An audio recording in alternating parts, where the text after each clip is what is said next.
Covalent bond को पढ़ने वाले हैं। यानी कि केमिस्ट्री का हमारा सीरीज चल रहा है। पिछले वाले वीडियो में हमने इलेक्ट्रोवैलेंट बॉन्ड या आयनिक बॉन्ड के बारे में पढ़ा था। उसके बारे में जिक्र करूं तो हमने बताया था कि किस प्रकार से इलेक्ट्रॉन का हस्तांतरण होता है, यानी कि धातु और अधातुओं के बीच में इलेक्ट्रॉन हस्तांतरित होते हैं परस्पर। जैसे कि धातु इलेक्ट्रॉन को त्यागने का काम करता है, जबकि अधातु जो है इलेक्ट्रॉन ग्रहण करने का काम करता है, और इस प्रकार से आयनिक बॉन्ड का फॉर्मेशन होता है।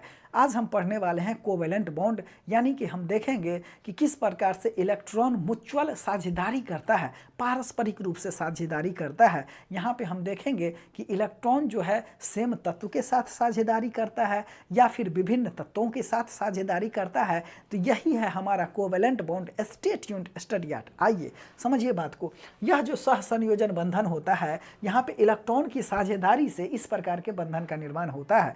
नाम ही है केमिकल बॉन्डिंग। यहाँ पे जो तत्व है उसका हम बंधन किस प्रकार से है, अर्थात सिंगल बॉन्ड है, डबल बॉन्ड है, ट्रिपल बॉन्ड है, इन सबों के बारे में हम स्टडी करते हैं।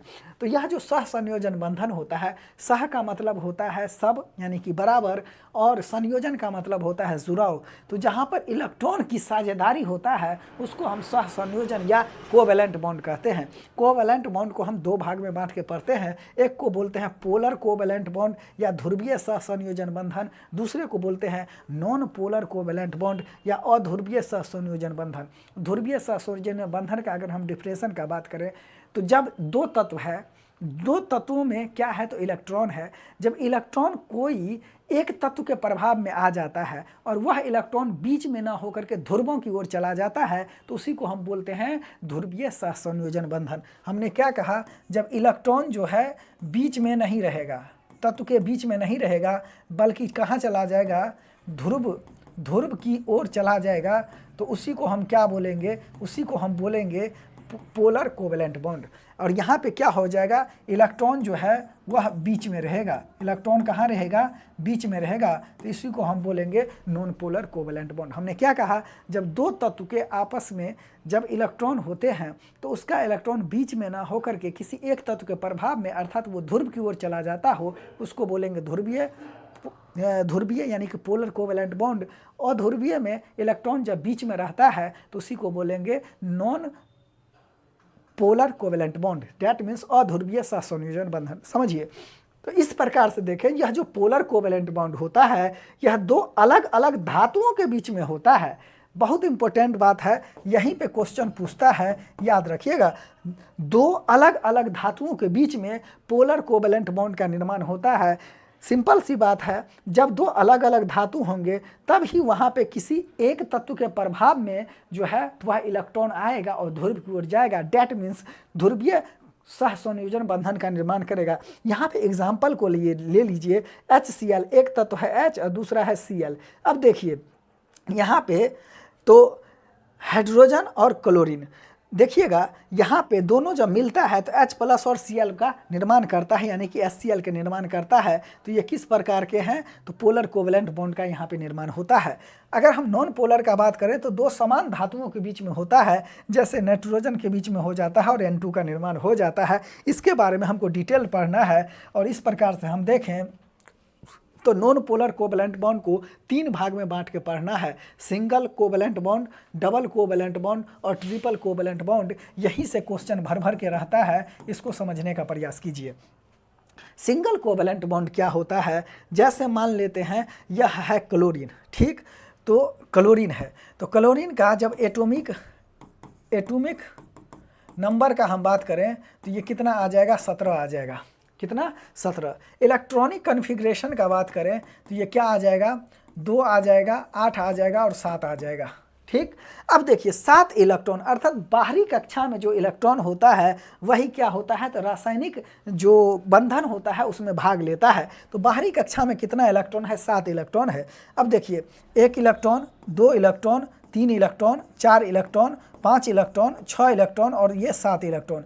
फिर इस क्लोरीन को भी यानी बाहरी कक्षा में 7 इलेक्ट्रॉन, तो 1, 2, 3, 4, 5, 6 और 7, ठीक। अब देखिए कोई भी तत्व तब स्टेबल होगा जब उसके बाह्यतम कक्षा में 8 इलेक्ट्रॉन होगा और वो जो ऑक्टेव पूरा कर लेगा तब वो तत्व में स्टेबिलिटी आ जाएगी। तो इसको 8 इलेक्ट्रॉन चाहिए, 7 इसके पास है, 1 इलेक्ट्रॉन ये इससे साझेदारी कर लिया, ठीक। फिर यहाँ भी इसके पास 7 है, एक इलेक्ट्रॉन जो है, 1 इलेक्ट्रॉन या इस प्रकार से इससे साझेदारी कर लिया, बात समझे। और ये क्या बना लिया, यह Cl2 बना लिया, क्या बना लिया, 2 इलेक्ट्रॉन, डेट मीन्स एक जोड़ी। तो यहाँ पे एक जोड़ी जब इलेक्ट्रॉन बनता है तो यहाँ पे क्या हो जाएगा, 2 इलेक्ट्रॉन जब आपस में मिलता है तो यहाँ पे क्या होता है, एकल सहसंयोजन बंध का निर्माण करता है। तो हम क्या देख रहे हैं, यहाँ पे क्लोरीन और क्लोरीन आपस में मिलता है, ठीक ना, और Cl2 का निर्माण कर देता है। बात समझ में आया। आइए डबल हम कोवेलेंट बॉन्ड को समझते हैं। जैसे ऑक्सीजन है, ऑक्सीजन का इलेक्ट्रॉनिक कन्फिग्रेशन निकालते हैं। तो सबसे पहले एटॉमिक नंबर ये कितना होता है, ऑक्सीजन का 8 होता है। अब हम इसका इलेक्ट्रॉनिक कन्फिग्रेशन निकालेंगे तो 2 और 6 होगा, ठीक। अब देखिएगा 6 इलेक्ट्रॉन इसके बाहरी कक्षा में है और इसको चाहिए 8, तब जाके ये ऑक्टेव पूरा करेगा। तो 6 इलेक्ट्रॉन को सजाइए, ऑक्सीजन लिए, ठीक। यहाँ पे 2 इलेक्ट्रॉन, 3 4 5 6। यहाँ भी ऑक्सीजन को देखिए, 1 2 3 4 5 6, इसको चाहिए 8। तो ये 2 इलेक्ट्रॉन ये इसका ले लेगा और ये जो 6 है ये 2 इलेक्ट्रॉन इसका ले लेगा, यानी कि टोटल इलेक्ट्रॉन 4 लिया, डेट मीन्स 2 जोड़ी, 4 लिया, डेट मीन्स जो 2 जोड़ी। और यहाँ पे क्या बना लिया, तो डबल बॉन्ड बना लिया, यानी कि O और O आपस में मिलकर क्या बना लिया, O2 बना लिया। उसी प्रकार से ट्रिपल कोवेलेंट बॉन्ड का बात करें, हम लेते हैं नाइट्रोजन, नंबर का बात करें नाइट्रोजन का तो वो होता है कितना, 7 होता है। जब हम इलेक्ट्रॉनिक कन्फिग्रेशन निकालेंगे तो इसका 2 और 5 आएगा, यानी कि बाह्यतम कक्षा में इसके 5 इलेक्ट्रॉन है। अब देखिएगा ये नाइट्रोजन है, 1 electron, 2 electron, 3 electron, 4 electron, 5 electron, ठीक। यहाँ भी दूसरा तत्व नाइट्रोजन लेते हैं, 1 2 3 4 5।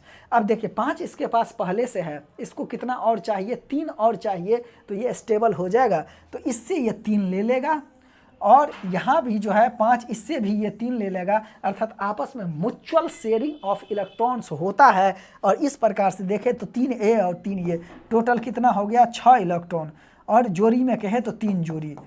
तो यही जोड़ी में 3 जोड़ी, डेट मीन्स 1 2 3, यानी कि ट्रिपल बॉन्ड का निर्माण होता है और यह N2 का निर्माण कर लेता है। आइए यहाँ पे कुछ और बात है, जैसे कि सहसंयोजन यौगिक क्या होता है हमने देख लिया। अब सहसंयोजन यौगिक को हम देखें तो सहसंयोजक बंध द्वारा जुड़े परमाणु से जो निर्मित यौगिक होते हैं, सहसंयोजन बंध द्वारा जुड़े हुए परमाणुओं से जो यौगिक का निर्माण होगा उसी को हम सहसंयोजन यौगिक कहेंगे। जैसे एग्जाम्पल में ले लीजिए जल और ये ले लीजिए मीथेन, इसको हम बोलेंगे जल और ये होगा मीथेन। अब समझिए, अब ऑक्सीजन में कितना होता है, ऑक्सीजन होता है 8।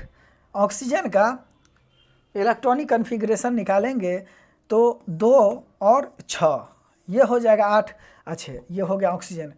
हाइड्रोजन 2 है तो 1 हाइड्रोजन यहाँ ले लिए, 1 हाइड्रोजन यहाँ ले लिए। ऑक्सीजन जो है, ऑक्सीजन को इस प्रकार सजाते हैं, जैसे हमने बताया इलेक्ट्रॉनिक कन्फिग्रेशन 2 और 6, तो 6 इलेक्ट्रॉन को सजाना है तो 1 2 3 4 5 और 6।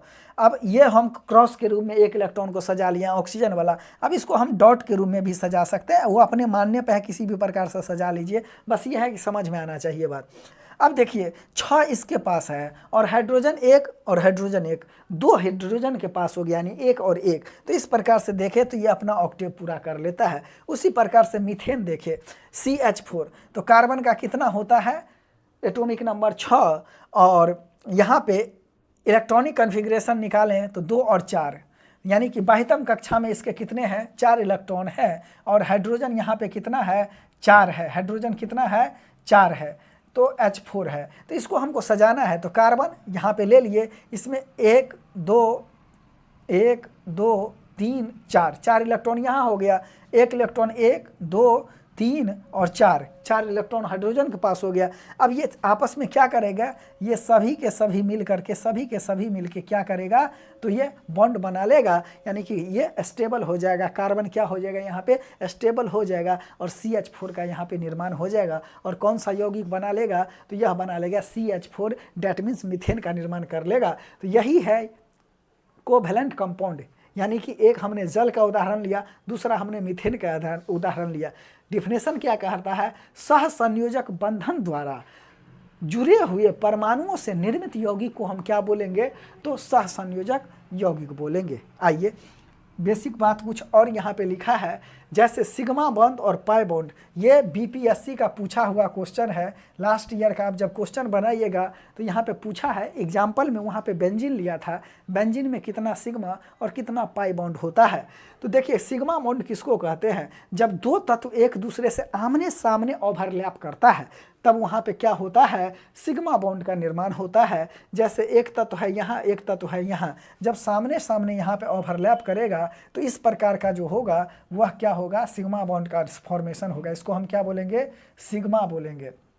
आइए दूसरा होता है पाई बॉन्ड, जब दो तत्व एक दूसरे से साइड वाइज ओवरलैप करेगा, जैसे यहाँ पे देखिए इस प्रकार से और फिर इस प्रकार से जो ओवरलैप करता है, यानी कि लेटरली रूप से जो ओवरलैपिंग होता है वहाँ पे क्या होता है, पाई बॉन्ड का निर्माण होता है। और एक पॉइंट याद रखिएगा, पाई बॉन्ड की तुलना में सिग्मा बॉन्ड अधिक मजबूत होता है। तो सिग्मा बॉन्ड स्ट्रेंथन होता है, ये अधिक मजबूत होता है पाई बॉन्ड की तुलना में, ये बेसिक बात है, याद रखिएगा।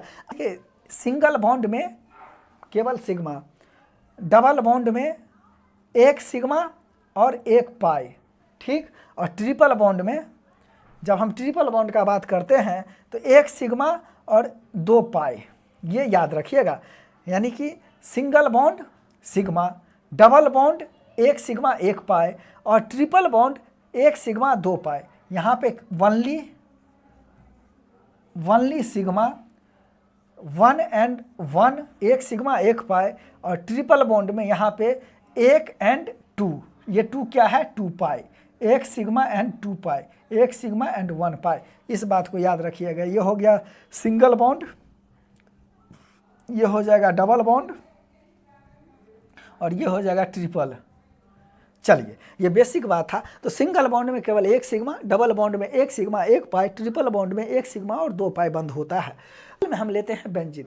तो बेंजीन का फॉर्मूला क्या होता है, C6H6। डायग्राम माध्यम से कुछ ये होता है, यानी कि कार्बन की संख्या 6 होगा और हाइड्रोजन की संख्या यहाँ पे भी 6 होगा। अब देखिए यहाँ पे जो होता है, ये कार्बन डबल बॉन्ड, ये कार्बन डबल बॉन्ड, यहाँ पे डबल बॉन्ड, यहाँ ये इसका स्ट्रक्चर है, ये बेंजीन का स्ट्रक्चर है। ये क्या है, स्ट्रक्चर है, ठीक। यह इसका फार्मूला हो गया। C6H6 को हम बेंजीन कहते हैं। तो देखिए 1 sigma, 2 sigma, 3 sigma, 4 sigma, 5 sigma, 6 sigma, 7 sigma, फिर 7 सिग्मा हो गया, 8 सिग्मा हो गया, 9 सिग्मा हो गया, 10 सिग्मा हो गया, 11 सिग्मा हो गया, ठीक। अब देखिए ये हो गया और यहाँ पे एक 12 सिग्मा हो गया। अब देखिए डबल बॉन्ड में हमने क्या कहा, 1 सिग्मा 1 पाई, 1 सिग्मा ले लिए तो 1 पाई बच गया, यहाँ पे 1 सिग्मा 1 पाई हो गया और यहाँ भी 1 सिग्मा 1 पाई हो गया। तो ओवरऑल इसका हम काउंटिंग करें तो सिग्मा बंद की संख्या हो जाएगा यहाँ पे 12 और पाई बंद की संख्या हो जाएगा 1, 2 और 3। यही BPSC प्रीवियस ईयर का पूछा हुआ क्वेश्चन है। ये जो बेंजीन होता है इसमें कितना सिग्मा और कितने पाई बंद होते हैं। बात मेरी समझ में आया आप सबको। आइए यहाँ पे है मजबूती का बात करें तो सबसे अधिक ट्रिपल बॉन्ड होता है, फिर डबल बॉन्ड होता है, फिर सिंगल बॉन्ड होता है। इंटरमोलिकुलर डिस्टेंस का बात करें तो सबसे ज़्यादा दूर होता है आपका सिंगल बॉन्ड का, फिर डबल बॉन्ड का। सबसे नज़दीक सबसे किसका होगा, ट्रिपल बॉन्ड का। सबसे दूर किसका होगा, सिंगल बॉन्ड का। यही कारण है कि सबसे नज़दीक होने के कारण ट्रिपल बॉन्ड सबसे अधिक मजबूत होता है, समझे। फिर है अभिक्रियाशीलता, जिसको कि रिएक्टिविटी कहते हैं। तो ट्रिपल बॉन्ड सबसे अधिक रिएक्टिव होता है क्योंकि सबसे मजबूत भी होता है। उसके बाद डबल बॉन्ड, उसके बाद सिंगल बॉन्ड। फिर है बंधन ऊर्जा, जिसको बॉन्ड एनर्जी कहते हैं। तो मजबूती के साथ ही बंधन ऊर्जा ट्रिपल बॉन्ड में अधिक होता है, फिर डबल बॉन्ड और फिर सिंगल बॉन्ड में यहाँ पे जो है बॉन्ड एनर्जी देखने को मिलता है। आगे यहाँ पे देखिए डायग्राम के माध्यम से हमने बताया है कि ये जो कोवैलेंट बॉन्ड होता है इसमें भाग लेने वाले इलेक्ट्रॉन की संख्या कितनी होती है, पाई बॉन्ड कितना होता है और सिग्मा बॉन्ड कितना होता है। यहाँ पे समझिएगा, ये जो सिंगल बॉन्ड होता है इसको हम ऐसे दर्शाते हैं, एक इलेक्ट्रॉन भाग लेता है, सिग्मा बॉन्ड की संख्या 1 होती है, पाई बॉन्ड संख्या 0 होता है। डबल बॉन्ड का बात करें तो यहाँ पे इस सिंबल से दर्शाते हैं, यहाँ पे 4 इलेक्ट्रॉन भाग लेता है, जोड़ा में 2 जोड़ा इलेक्ट्रॉन भाग लेता है, 1 सिग्मा और 1 पाई भाग लेता है। फिर हमने ट्रिपल बॉन्ड को दर्शाया है, इसको इस रूप में दिखाते हैं, 3 गो लंबा लंबा लकीर। फिर यहाँ पे कुल 6 इलेक्ट्रॉन, ये कुल 6 इलेक्ट्रॉन होता है भाग लेने वाला, यानी कि जोड़ा में कहें तो 3 जोड़ा भाग लेता है, 1 सिग्मा और 2 पाई यहाँ पे इलेक्ट्रॉन भाग लेता है। तो इस प्रकार से हमने कोवैलेंट बॉन्ड का जितना भी था उसको हमने कंप्लीट किया। तो एक बार मैं आपको बता दूं कि यह जो सहसंयोजन बंधन होता है, यहाँ पे इलेक्ट्रॉन की साझेदारी से यह बंधन कंप्लीट होता है। तो आप लोग एक बार जो आयनिक बंध है, जिसको कि इलेक्ट्रोवैलेंट बॉन्ड कहते हैं या आयनिक बंधन कहते हैं, उसको एक बार देख लीजिएगा। उसके बाद इस वीडियो को देखिएगा, बहुत ज़्यादा फायदा होने वाला है। Now stay tuned, study. Thank you.